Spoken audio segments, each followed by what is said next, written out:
I would love to be able to start out this morning with some Twilight Zone music in the background, although my Rod Serling imitation isn't very good, but you might recall, yeah, see?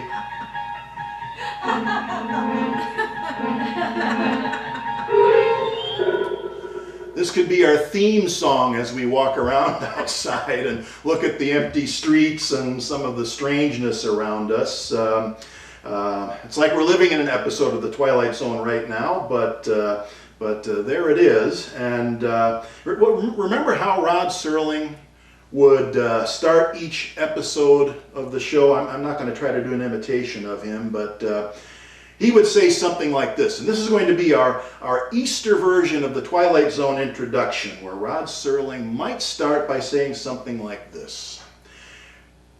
Imagine, if you will, a visitor from another planet landing here in the USA during the Easter season.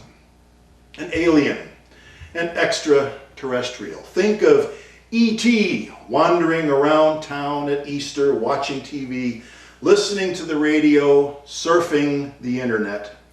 What do you think he would see, and would he really understand what Easter was all about? Or might he think that he had entered into the Twilight Zone? Okay, enough of the Twilight Zone stuff, but seriously, what kind of things would E.T. be looking at based on how our pop culture treats Easter? It'd be things like this, right? Bunnies, lots of chocolate, sugar of all kinds, colored eggs, different things like that. That's what we see, at least in pop culture. And then what was that one thing that E.T. wanted to do so desperately once he arrived here on this planet? He wanted to phone home. Okay?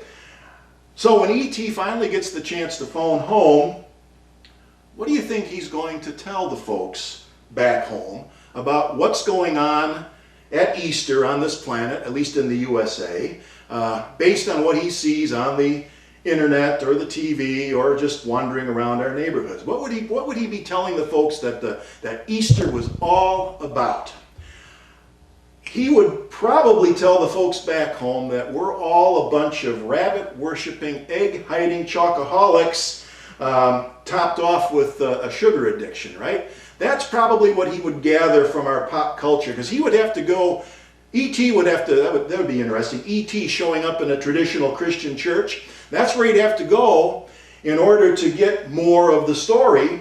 And he would probably get a very different story depending on which church he decided to go into on Easter morning. Or I guess the other thing that he could do would be to pick up the Bible and actually read the gospel stories. Imagine that. Actually read the gospel stories about the Easter events and the resurrection, but he would just have the same problem, because he would end up getting a very different story depending on which of those four Gospels he read. And if he were to be an overachiever and wanted to read ahead for extra credit, if he decided to read the letters of Paul, which by the way are older than the Gospels, he wouldn't learn very much more, because Paul only mentions reports that Jesus appeared to his followers, male and female, but beyond that, Paul doesn't give us any details about the resurrection or the events of what we call Holy Week. No, if E.T. really wants to know what Easter is all about, well, he's going to have to go a lot deeper. He's going to have to go beyond the literal gospel stories themselves, because they only give us a part of the story. So every year around this time, I find myself revisiting a couple of my favorite books on this topic. We mentioned one of them last week. The other one is this book called The Last Week. It's by John Dominic Crossan and Marcus Borg. The Last Week, What the Gospels Really Teach About Jesus' Final Days in Jerusalem. That's the book that I'd give E.T. if he showed up here to learn about Easter. And here's what Crossan and Borg have to say about the Easter stories in the Bible. And I use this quote every year at Easter because I think it's so good. And I think it can speak to anyone regardless of their religious tradition. Here's what they say. Believe whatever you want about whether the stories happened this way. Now let's talk about what they mean. If you believe the tomb was empty, fine. Now, what does this story mean? If you believe that Jesus' appearances could have been videotaped, fine. Now, what do these stories mean? And if you're not sure about that, or even if you're quite sure it didn't happen this way, fine. Now, what do these stories mean? People can quibble about the discrepancies and the inconsistencies in the gospel stories about Easter, and I think when they do that, they're missing out on the deeper meaning. You know, people can argue all they want about what it was that actually happened, but there's no disputing what happened later. The Gospels, Paul's letters, Acts of the Apostles, they take us to only maybe around the year 90 CE. They don't tell us anything about what happened later than that. And that's the really powerful part of the story. You know, last week we talked about the deeper meaning of Palm Sunday and the events of Easter week based on that other book I mentioned that's called Engaging the Powers by Walter Wink. And for him, the meaning of the stories from Palm Sunday to Easter is that Jesus came to help us to wake up and to let go of what he calls the delusional assumptions that are causing most of the suffering and oppression in the world, today and then. Jesus was promising a transformed world, but if a person wanted to be part of that world, they were going to have to actually do something about it. They were going to have to give up the delusional assumptions. Of course, first they have to become aware of them, and then give them up and replace them with other ideas, better ideas, such as the Beatitudes, for example. One of the crazy ideas or delusional assumptions that Jesus personally attacked was the idea that money and property were more important than the spiritual well-being of the people. He did that when he physically kicked the money changers and merchants out of the temple. He was making a statement about values. In the words of the gospel, the temple was supposed to be a house of prayer, a place of refuge, and a place where people could find solace and comfort and spiritual support. And instead, it had become just another commercial enterprise obsessed with money and commerce. So, Jesus went and flipped that idea upside down, along with a few tables and chairs while he was at it. This was another part of his larger message.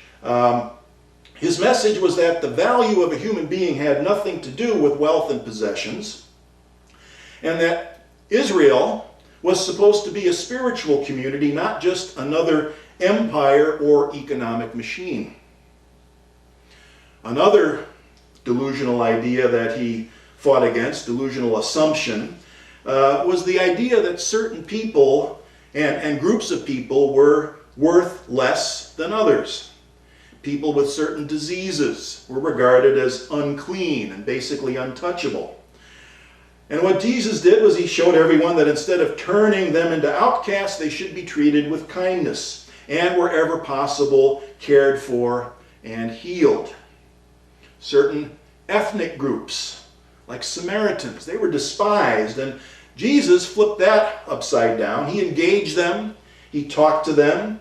He made one of them into the hero of one of his parables. You remember the Good Samaritan? Women were another group that were subject to oppression and discrimination, but they played a prominent role in the Gospels and, of course, in the early community of believers that came after the time of the resurrection.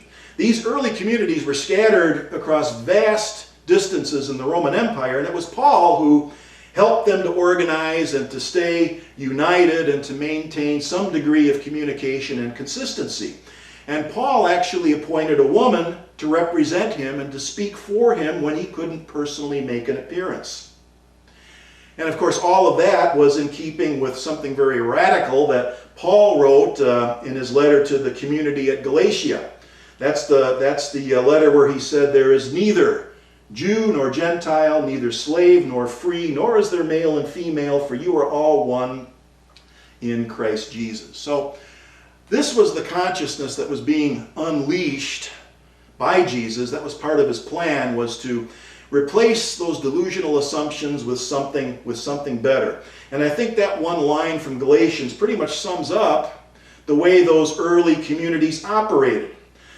They got over the shock of seeing their beloved teacher executed like a common criminal, and they got at the work at hand. There was always a helping hand for the sick, food for the hungry, and in the name of love, they made it work. You know, there was nothing else quite like it in the world at that time. They lived in a land that was enchanted by delusional assumptions. They managed to transcend those assumptions, and they established a new reality, a new way of living. That's the real power of the Easter story in what happened later, the transformation, the renewal that came from that. Now, the delusional assumptions weren't dead. They'd just been replaced by something better. That's the way to go about it. The way to deal with a bad idea is to replace it with something better. And what was better was this vision of reality that was based on this shared experience, the experience of what was happening in those communities. And it was a life-affirming and empowering experience. And it caught on, which is why Christianity spread even in the face of great adversity and persecution. These early Christian communities, they went from violence and lack and scarcity to a sense of abundance and harmony. And that's a historical fact that deserves our attention. It should get our attention, because for about 300 years, it worked better than anyone could have hoped. And then they lost it, which is what happens when human beings get complacent, or when we forget to actually practice the teachings that are at the foundation of our ideas. When they turn people like Jesus into idols to be worshipped instead of role models. When they lose the substance in favor of the form. When something like that happens, that means it's time for another awakening. Time to take a fresh look at what new delusional assumptions have now replaced the old ones. And then, just like they did over 2,000 years ago, replace those delusional assumptions and bring back that same sense of hope and renewal that are symbolized by Easter and the season of spring. That's what we're celebrating. You know, a few years back, I saw an article by Parker Palmer that he published right around Easter time, which I also like to use at Easter.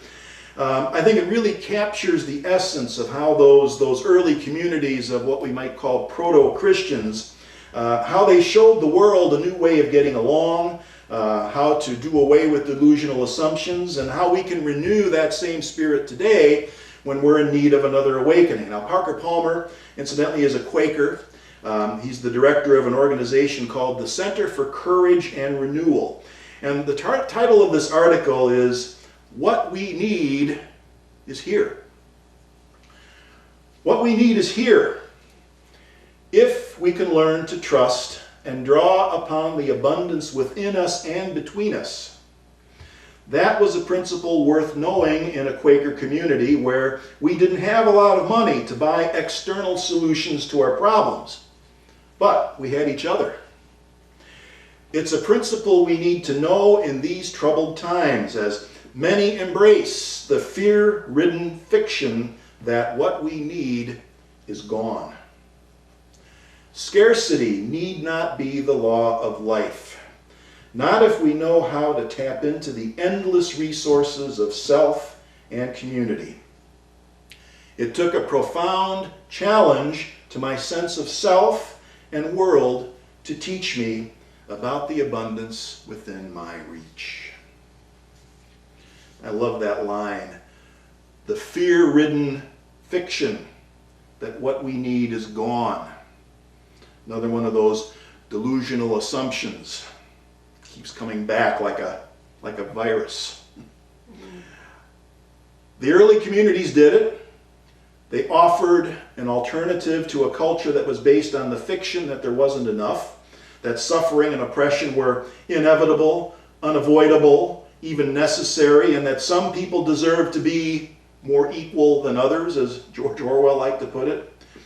They did away with all of that by affirming that what we need is here if we can learn to trust and draw upon the abundance within us and between us in all of its many forms, the unlimited possibilities. You know, times like this invite us to explore those opportunities, all of the ways that abundance shows up so that we can tap into its healing and transformative power.